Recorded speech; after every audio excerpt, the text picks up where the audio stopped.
To manage its seized cryptocurrency, the US Marshals Service brought in a contractor, CMDSS. One vendor, one point of failure. That dependency would cost them $46 million. Disappeared from a government wallet, allegedly stolen by John Daghita, the son of the contractor's own CEO, John Daghita. The entire custody chain ran on trust.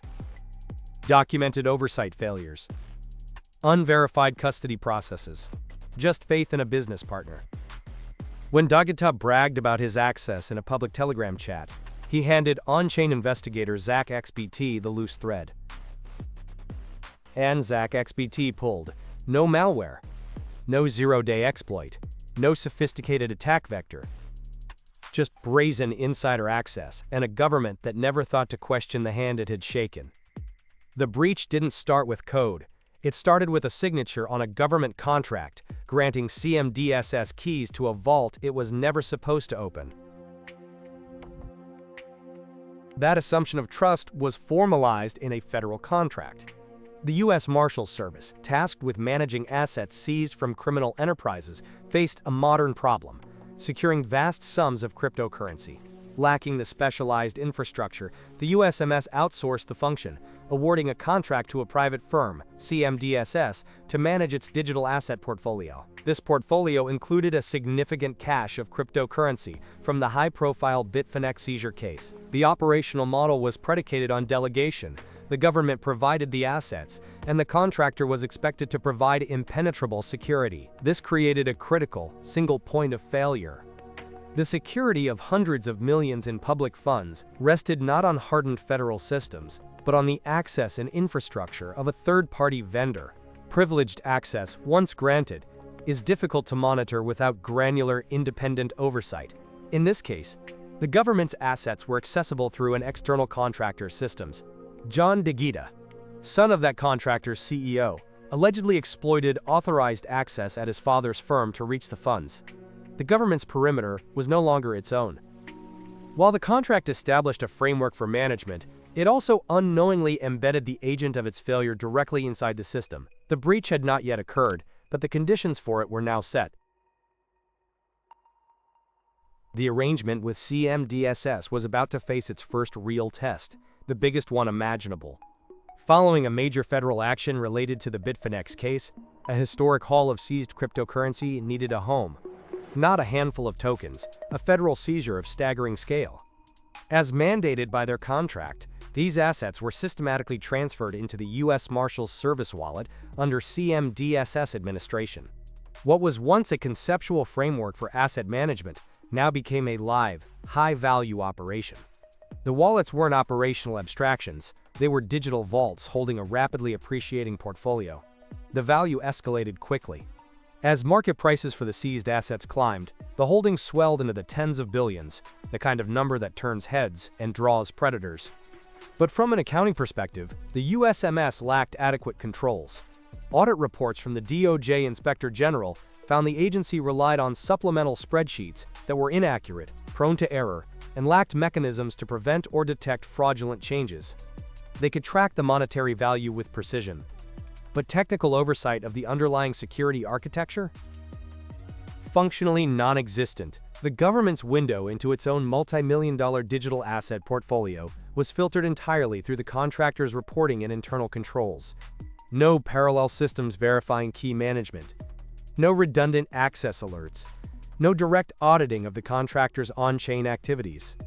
The entire fund's security was pinned to one fragile assumption, that CMDSS's processes were airtight and its people beyond reproach. The portfolio kept growing.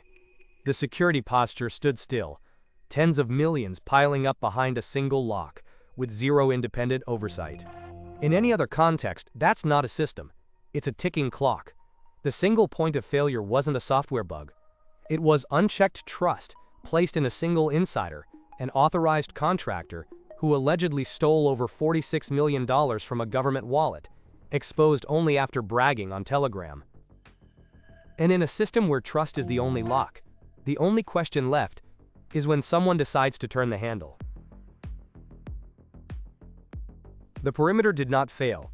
It was bypassed from within. Using legitimate credentials from his role at CMDSS, John Daghita accessed the asset management system.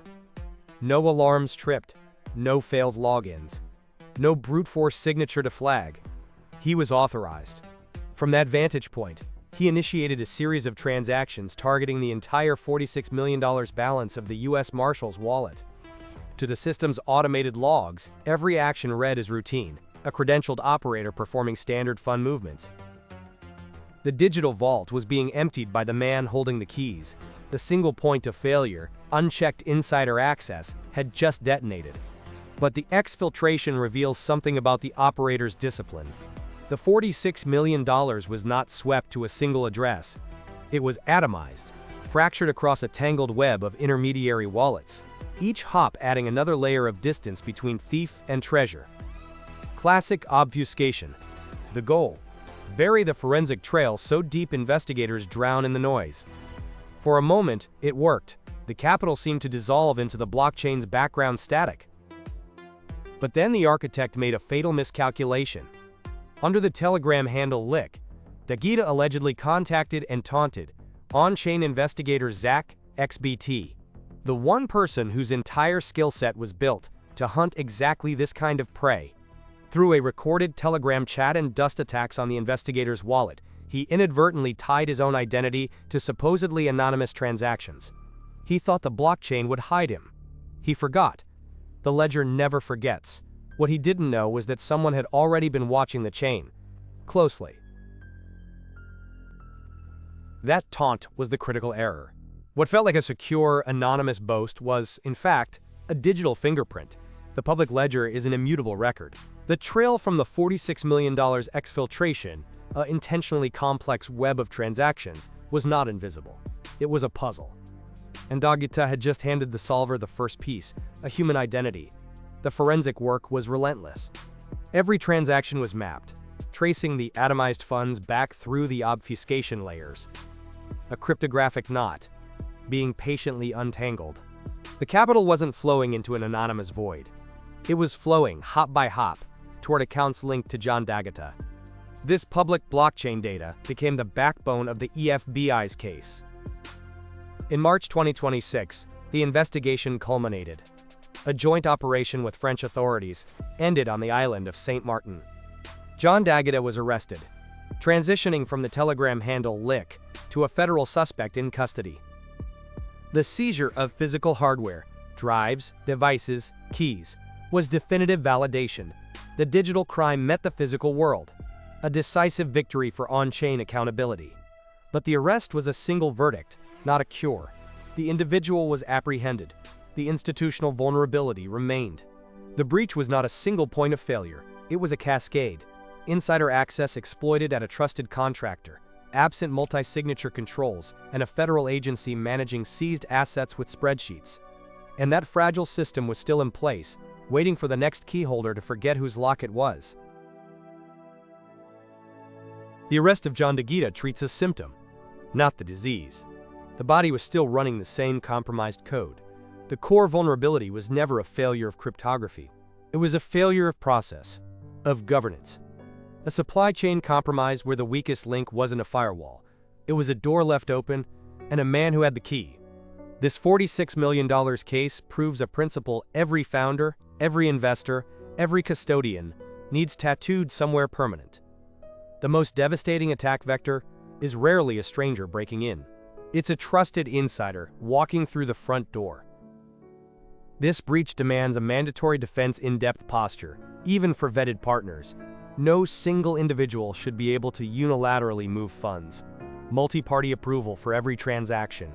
Enterprise-grade hardware security modules to physically isolate cryptographic keys from general-purpose servers and employee workstations. Keys that live on air-gapped hardware, not in a contractor's pocket. But technology alone isn't the lesson. Continuous, automated on-chain monitoring, conducted by the asset owner itself, provides an independent, real-time audit trail. One a contractor cannot manipulate. Periodic reports are no longer sufficient. They never were. And then there's the paradigm shift no government procurement manual accounts for. The critical intervention in this case came not from the marshals' own oversight, not from contractual audits, but from an independent on-chain sleuth working from a Telegram thread. ZachXBT's on-chain analysis proved more effective at initial threat detection than the government's entire contractual apparatus. A decentralized check and balance the system never asked for, but desperately needed. Before we conclude, this analysis is educational only and does not provide exploit instructions. So here's the question that should keep anyone holding digital assets, government or otherwise, up at night. When the next major seizure fills a government wallet, when the next $46 million lands in cold storage waiting to be processed, will the keys still be sitting in a contractor's pocket?